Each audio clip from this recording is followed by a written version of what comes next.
As of the episode date, August 18th, 2026, the U.S. federal government is actively trying to halt the broadcast license renewals of one of the country's largest television networks. And the trigger for this regulatory confrontation appears to be a late-night comedy joke, paired with some administration dissatisfaction over debate coverage. So welcome to the Claire and Horatio Daily World Brief, available at claireandhoratio.com. We are exploring the sources today. Right, they claim they're actively investigating Disney for alleged illegal diversity, equity, and inclusion discrimination. Their whole argument rests on the assertion that all broadcasters have a legal obligation to operate within these public interest parameters, and that DEI practices somehow violate them. But the lawsuit frames this entirely differently. Well, ABC points out that the FCC has not demanded early renewals for a group of commonly owned stations in over 50 years. So they are characterizing this as a retaliatory campaign targeting their editorial content. They specifically point to a joke made by Jimmy Kimmel about the First Lady as the catalyst. The chilling effect on press freedoms here is the central issue. Because if a federal commission can use a highly subjective definition of public interest to threaten the structural licensing of a media conglomerate over a late-night monologue, that precedent completely alters how newsrooms evaluate their own legal risk. And altering the foundational information the public relies on extends way beyond television networks. We are currently tracking a massive shift in how the federal government handles its own internal data. The Trump administration has now removed or altered nearly 400 federal data sets. The focus has been heavily concentrated on public health infrastructure. Specifically, the Centers for Disease Control and Prevention recently removed demographic questions regarding LGBTQ+ populations from the National HIV Surveillance System. Another critical removal happened when the Substance Abuse and Mental Health Services Administration, or SAMHSA, completely halted updates to the Drug Abuse Warning Network. Which is a massive blind spot, because that surveillance system allowed doctors and local health officials to track drug-related emergency room visits in near real time. To put that SAMHSA removal in perspective, it is like flying a commercial airliner into a severe storm and someone just reaches over and turns off the weather radar. You are still flying, but you are blind to what is directly in front of you. If you are a local health commissioner trying to spot an emerging fentanyl or synthetic opioid trend, you rely on that institutional memory. Without that data set, local governments literally cannot deploy resources effectively until the overdoses have already overwhelmed the county morgues. That consolidation of authority over data and jurisdiction is also playing out on the international stage. Earlier this week, U.S. Secretary of State Marco Rubio announced new sanctions against International Criminal Court. President Tomoko Akan and senior trial lawyer Abdoulaye Sai. And the administration's rationale there is straightforward. They say they are protecting national sovereignty from a supranational court they view as illegitimate and highly politicized. This is largely driven by ICC warrants issued against Israeli officials, alongside ongoing investigations into U.S. personnel in Afghanistan. Human rights organizations immediately countered that rationale by suing the U.S. administration. Their argument is that these financial and travel sanctions severely hinder their own operational ability to work with the ICC on global justice efforts involving war crimes and crimes against humanity. It is a really fascinating juxtaposition. While the federal government obscures its own data and limits international jurisdiction, state governments are doing the exact opposite by demanding massive corporate transparency. A landmark trial begins Tuesday in California, where 4 states are seeking approximately $200 billion from Meta. The California trial basically aims to expose the internal architecture of social media. The specific allegation is that Meta deliberately engineered its platforms to be addictive for minors and routinely harvested their data without parental consent. We are not just talking about engaging content here. The states are alleging the use of variable reward schedules, endless scroll mechanics, and algorithmic hooks, specifically designed to exploit the undeveloped prefrontal cortex of teenagers.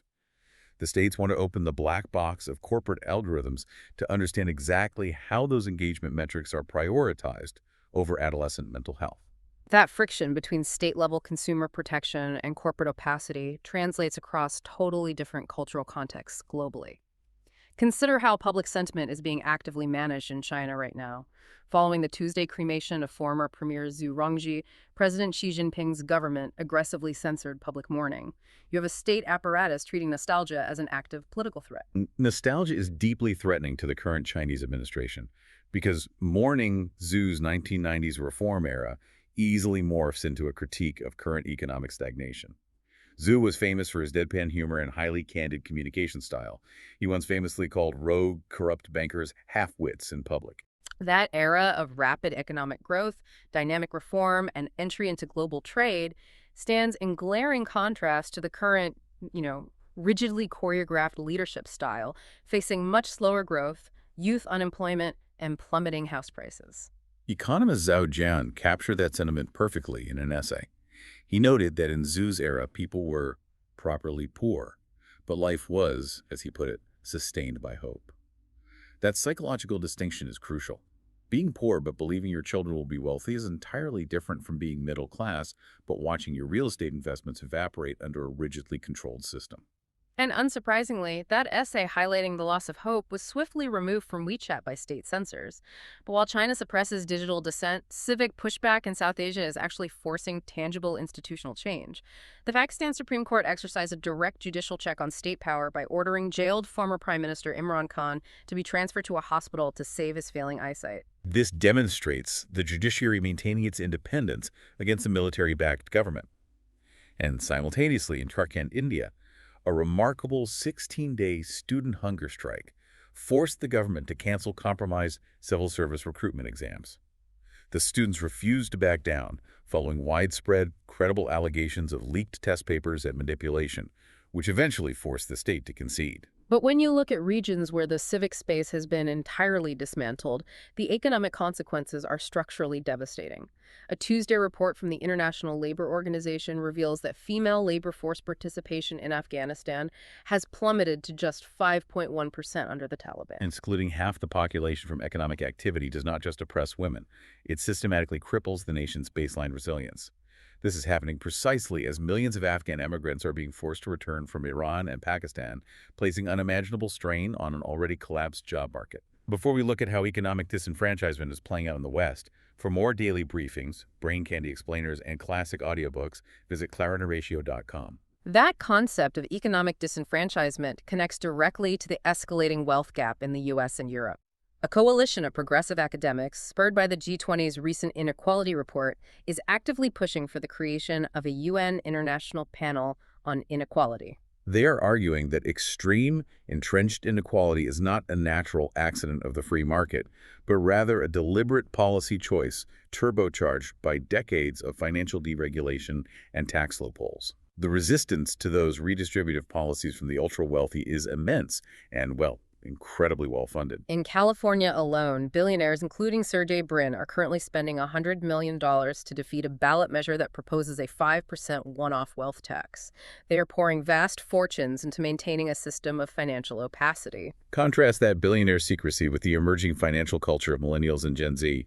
Young people are stripping away the traditional, crushing shame of personal finance by practicing radical transparency online. We are seeing individuals like Erica Grace Martin, a New York legal vice president, publicly live streaming her journey to pay off $164,000 in debt. By putting her exact financial liabilities on the internet, she is crowdsourcing accountability. When systemic financial literacy falls short and traditional economic milestones like homeownership feel out of reach, treating your debt like a public ledger becomes a highly viable psychological survival strategy. Financial survival is one metric of human endurance, but physical survival in active conflict zones remains the sharpest edge of global instability. Looking at literal border conflicts occurring as of the episode date, Russia and Ukraine engaged in a massive exchange of overnight strikes. Ukraine launched an unprecedented wave of roughly 620 drones toward the Moscow region, inflicting severe damage on a logistics facility belonging to the retail giant Wildberries. In return, Russian missile strikes killed 10 civilians in the Kharkiv region. The geopolitical and economic fallout from these drone operations is staggering. Russia issued a stark warning to the UK regarding the specific use of British-made drones by Ukrainian forces. Military intelligence sources indicate these drone swarms have caused approximately $47 billion in economic damage to Russian infrastructure, specifically targeting oil refineries and logistics hubs. But the UK Prime Minister responded not by backing down, but by vowing 100% support for Ukraine. The fragility of critical infrastructure is a paramount concern, underscored by the German Environment Minister's Tuesday arrival in Kyiv to assess the precarious safety of Ukraine's nuclear power plants in an active war zone. The shifting nature of these alliances is perhaps most distinctly visible in the Middle East right now. 8 Israeli airstrikes targeted the unused Abu al-Duhur air base in Idlib, Syria. What caught my attention here is the diplomatic response. The United States and Syria's new interim administration both publicly condemned the Israeli action. The U.S. and the Syrian leadership agreeing on a condemnation of Israel feels unprecedented given the historical animosity. So what is driving that alignment? Why are they both condemning this together? The alignment is driven by a shared urgent need for regional stabilization. The new Syrian administration, having just ousted Bashar Assad, is desperately seeking de-escalation so they can consolidate their government and begin rebuilding shattered state institutions. Turkey, a vital ally of this new Syrian government, is warning Israel to halt its military aggression. And the United States fundamentally supports this stabilization effort, viewing the airstrikes as an unnecessary provocation that risks igniting a broader regional conflict. Israel, however, is calculating its own risks. They remain determined to maintain a self-declared security zone and prevent any advanced military buildup near their borders, regardless of whether the new Syrian government adopts a moderate diplomatic posture. War destroys infrastructure in a matter of seconds, but resource extraction and the climate crisis are fundamentally redesigning the physical world over the long term. On Tuesday, the Trump administration proposed rescinding the 2001 roadless rule. This executive action effectively opens 45 million acres of old-growth forests, including Alaska's massive Tongass National Forest, to road construction, commercial logging, and oil drilling. The administration argues that local land managers require physical access to clear hazardous fuels and manage severe wildfire risks. Conservationists point out the mechanical flaw in that argument based on historical forestry data. Introducing permanent road networks into pristine, old-growth forests almost invariably leads to a higher frequency of human-caused ignitions, negating the stated fire management benefits. The permanent alteration of these massive carbon sinks represents a highly critical shift in environmental policy. We are seeing a similar extraction paradox unfolding in Brazil. President Lula da Silva is actively hailing a massive deepwater oil discovery near the highly biodiverse Amazon River Delta. His administration justifies the extraction of fossil fuels as an absolute economic necessity to fund Brazil's eventual transition to renewable energy. Environmentalists are fiercely warning about the catastrophic risks of an oil spill in those coastal wetlands, pointing out the inherent contradiction of pumping oil to pay for solar panels. While national governments prioritize massive extraction projects, local municipalities are left to physically adapt to the immediate consequences of a hotter, wetter world. Consider the port city of Kiel, Germany. They are implementing a strategy called multi-use design. To combat devastating Baltic storm surges and increasingly heavy rainfall, they are actively sinking their public soccer pitches into the ground.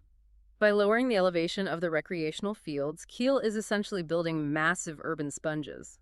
During extreme weather events, those sunken pitches will act as floodwater retention basins, safely capturing the overflow. It renders the fields temporarily unusable for play, but it protects the surrounding residential neighborhoods from catastrophic property damage. The physical adaptation of our global food supply requires even more aggressive engineering. At Wageningen University in the Netherlands, researchers have constructed what they call a high-tech plant gym. Instead of relying on genetically modified organisms, they're basically running a botanical survivor camp. They use automated scales, 3D scanners, and tightly controlled climate chambers to subject thousands of plant saplings to simulated heat waves, extreme droughts, and sudden frost. By heavily stressing the plants and mapping the specific genetic traits of the few that survive, scientists aim to rapidly crossbreed climate-resilient crops. They are attempting to fast-forward natural evolution, identifying the exact biological mechanisms that allow a specific wheat or soybean variant to endure a 110-degree heat wave, and breeding those traits into the broader agricultural supply line. Humans are also attempting to adapt their behavior to extreme heat, which is creating entirely new environmental pressures. We are tracking the rise of the coolcation. Tourists are increasingly fleeing the scorching, dangerous temperatures of southern Europe for the pristine, cooler climates of places like the Lofoten Archipelago in Norway. If you were planning a summer trip to escape the heat, Northern Europe sounds perfect. But a serious paradox emerges immediately upon arrival. These designated climate havens are buckling under the sheer physical pressure of human migration. The influx of tourists seeking untouched nature is severely degrading the environment. The heavy foot traffic is widening hiking trails, destroying fragile coastal heathlands, and deeply disturbing nesting eagles and puffin colonies. It proved that simply relocating human recreational activity does not mitigate its environmental footprint. It just transfers the destruction to previously isolated, highly vulnerable ecosystems. This broader theme of endurance, of navigating exhaustion, surviving hostile environments, and pushing forward is heavily reflected in the cultural media we are consuming right now. A new Austrian documentary titled Waves Turn, shot intimately on 16mm film, completely shatters the serene Renaissance-era myth of motherhood. It documents the unvarnished, often brutal reality of the first year of raising a child. It shows the absolute trenches of physical exhaustion, the isolation, the boredom, and the profound joy, stripping away all the usual societal gloss to reveal the sheer endurance required. You can pair that raw, unvarnished depiction of human endurance with a surprising cultural milestone, the 35th anniversary of Sonic the Hedgehog. A 16-bit, two-dimensional video game mascot survived decades of intense technological shifts, corporate restructuring, and uneven game releases to become a billion-dollar transmedia franchise. The core DNA of the character, a defiant, uncompromising attitude in the face of immense adversity, literally tapping his foot impatiently when momentum stalls, resonates precisely because it mirrors the perseverance required to navigate the chaotic modern challenges we've discussed today. Looking across today's developments, it is important to note that they do not share one unified, neat theme. Instead, we are observing distinct, often opposing pressures moving in contradictory directions.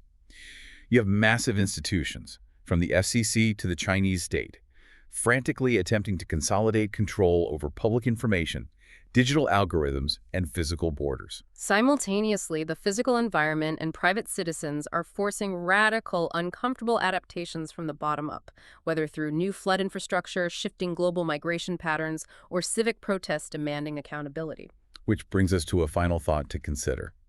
As governments and billionaires spend vast fortunes to control historical narratives, hide critical public health data, and fight wealth taxes behind closed doors, radical transparency might become the most powerful civic weapon you have left. Whether it is a filmmaker documenting the brutal, beautiful reality of motherhood, a young professional live streaming a massive pile of personal debt to strip away the cultural shame, or state governments demanding total visibility into the algorithms shaping the minds of minors, bringing the unseen into the light, is a profound act of defiance. If the institutions are determined to control the flow of information, radical transparency is how citizens ensure the water is safe to drink.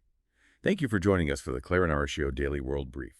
For more daily briefings and to explore our classic audiobooks, visit claireandhoracio.com.